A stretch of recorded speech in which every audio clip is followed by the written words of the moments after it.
Thanks, Mary Jean. Hello, folks. As Mary Jean did indicate, my name is Troy.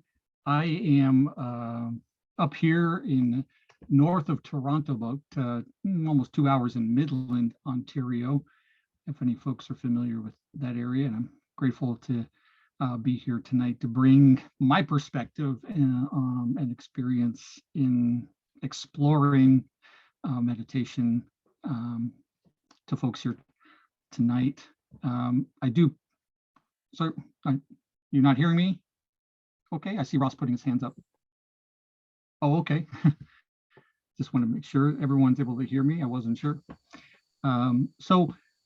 Myself, I come from a background of journeying through faith and spirituality for all of my life through different faith traditions and spiritual practices, and currently I'm at the end of a 3-year study program called Spiritual Formation and Companioning, and it's been very enlightening to me in my spiritual journey. And I was exposed to meditation about 7 or 8 years ago now. I had the opportunity to be open and experience Zen Buddhist meditation, and never had before, and it was a short, I think 20-minute commitment to it. And afterwards I was very blown away by it. Thought, wow, why am I not doing this?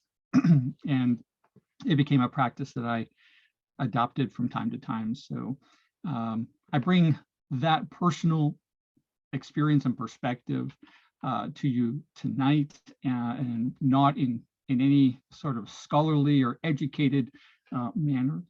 So I'm going to just share my screen and go over a few points that I put together just as a means of sort of framing our conversation for tonight, kind of setting the, I guess, foundation for at least this perspective on having a conversation about meditation.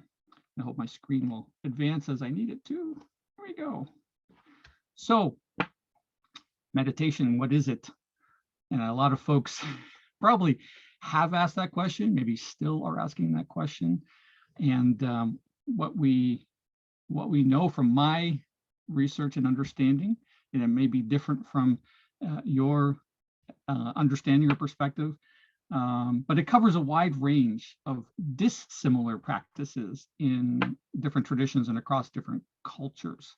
So it's broad, it's wide and deep, as the phrase may go, because just like different people within countries and across countries are different in who they are and how they live their life, so can a practice like meditation be that way. But it turns out that it's hard to define. I looked. There is no definitive definition or universal agreement on any criteria for it. So there's nothing that's been established that says, this is the criteria that says this is meditation, and this isn't, or if it's inside this box. It sounds like there is no box for it. But its origins go way back. They're centuries old, from the ancient texts. Some of you may know this term or this word, ancient text known as the Upanishads, from the Hindu philosophy. And we're talking back like, BCE time, so thousands of years old. So that's where they can trace it back to. That doesn't mean that that's where it started or when it started. It could have been practiced, but it was written about first, that they can find in texts back in the Upanishads from the Hindu philosophy. Of course, today, in the 19th and 20th century, a lot of those practices were spread to North America and around the world, and was adopted. These Asian meditative techniques were adopted into other cultures, and many of it's become many of those practices have become very popular and commonplace these days. Some such as yoga and Tai Chi or Qigong. Folks would put some of those practices into that category of meditation. But there's also been other applications for it. It's found its way into also non-spiritual contexts such as business and health. And some of us here may be familiar with that.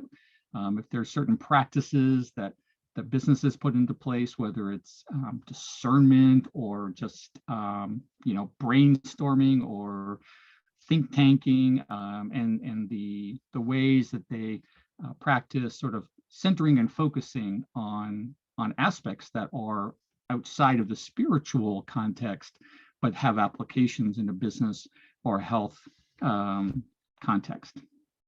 So it's permeated our culture. But there are other terms that exist, such as mindfulness or contemplation, and those terms are used sometimes interchangeably with meditation, but they're not necessarily the same, even though they're used interchangeably. At least by definition, they're not the same, or some people's definitions. Mindfulness, for example, according to Wikipedia, I just picked this because I felt it was pretty concise. It's a skill one develops through meditation or other training. So mindfulness, according to Wikipedia, is a skill that you develop through the practice of meditation or other trainings, and not necessarily is in fact itself meditation. And I'm not suggesting that that's right or wrong, just a perspective and different ways it may or may not be used. And then the term contemplation comes from a book that I'm currently studying called Presence and Encounter. And David Benner, the writer of that book, says contemplation is a posture of openness and attentiveness in inner stillness. So in a sense, the words or the sense of practice is not there. It's more of a posture instead of a practice. So coming back to the idea of definition, whatever you call it, however it looks, wherever it takes you, may be very different than others think about it. It occurred to me after I finished this presentation that kind of the word meditation falls almost in the same category for me as the word exercise. It's exercise is kind of a category of practices and philosophy and ways of being and living that exist in different ways, and of course across different cultures as well. So perhaps meditation is more of a catch-all for some folks.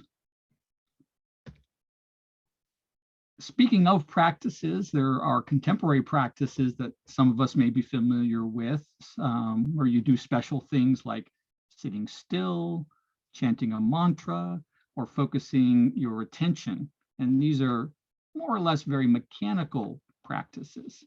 It comes from the contemporary traditions, maybe the centuries-old traditions. But some folks have adopted or practiced some modern techniques that stem from a desire to be present, such as, practicing meditation in when they do dishes, or when they're listening to music, playing music, tending to the garden, taking a walk in nature, reading a book, having a conversation with a friend, or creating a piece of art. And that, for some, can be considered a practice that's akin to meditation. So where does this leave us when it comes to the definition of meditation and practicing meditation? David Benner says in his book, there is nothing specific you have to do or not do. It's the idea of using the present moment as an opportunity to be present to that moment. And I really love that definition, and I hope it resonates with you a little bit. So if there's anything I discovered, that there was kind of a common theme that, not to simplify it in any way, because it's a big theme and topic, but to sort of find a kind of a thread that we can put into a quote. The meditation is the practice of bringing one's attention into the present moment without evaluation. And again, that comes from Wikipedia, and I just felt it encapsulated it pretty well. So for me, that's kind of the foundation I wanted to set for us tonight as we begin our conversation and discussion about meditation. And I've got 3 questions for us to bring into our breakout rooms, and we'll take them one at a time, maybe for about 10 minutes each. And so I hope you understand that this was my perspective in framing meditation for our conversation tonight, and hopefully that's given you some ideas and sort of just jostled some stuff. So with this understanding might be different than your understanding, so your mileage may vary tonight, and we'll see where it takes us.